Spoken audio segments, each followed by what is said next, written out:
Neighbourhood Watch, Chapter 11. Strange couple, don't you think? Bill said as they walked to the car. Did you see those funny baskets on the lawn? And there is barbed wire in the front garden, look. You're right, they seem to be at war, don't they? Laura sat down on the co-driver's seat. So what are we going to do next? Bill started the car and pulled out onto the street. Have lunch. Look over there. He pointed to a post on the wall of the apartment house. It showed an unhealthy-looking white woman with a baby on her knees, sitting on the street and begging for money. The sign says, "Homeless, sick and tired. Britain's first in British housing. Vote National, NF." Laura shook her head. The National Front again? My question about Pakistani bashing was spot on. They are active in our area again, so there might be a political background to our case. I hate the idea of neo-Nazis in my investigations. Bill stopped at once in the middle of the street, leaned over the steering wheel and looked at the other side of the street. Laura did the same.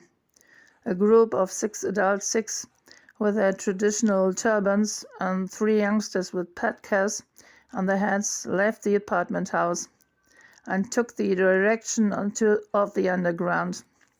One of the boys had a black eye. "Oh, sugar," Bill sighed, and Laura looked at him. "Do you know them?" "No, but I might. It just makes me worry." Laura understood him only too well.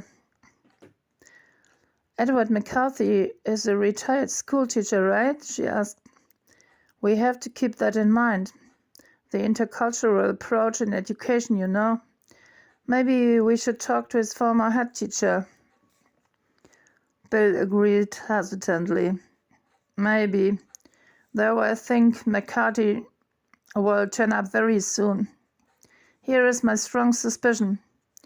Edward McCarthy went out with a lady friend he meets at the seniors' get-togethers. They go for a romantic excursion on the Hogsback in her car. The views and maybe the moonlight of the rising sun is too much for them. They fall into some heavy passion, take the car to a B&B. They just forget about the wheelchair, and as soon as they get their senses back, he ring up his son." Laura grinned and slapped his shoulder. "You're so stupid, Shorty. Edward McCarthy has a bad hip problem. As you heard 10 minutes ago, he could hardly walk in his own garden. He wouldn't have sex in the car. He's too old anyhow." "I didn't say sex in the car.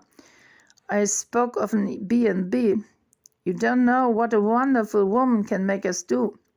And men never are too old for that." "That's what my mother always says," Bill replied. And Mom did as well, Laura thought. Lean back and think of England. They took lunch from a small Chinese takeaway and sat by a park in the center of Wesley. "It's getting nippy." Laura pulled her cardigan closer.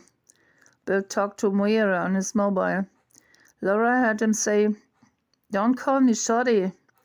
And you have to be consistent, love. That's the only important point." While speaking with his wife, Bill pointed to the huge buildings by the side of the park. Social housing again, as in the street where the McCarthys lived. Their whole suburb was a mixture of traditional rural village and urban residential zone.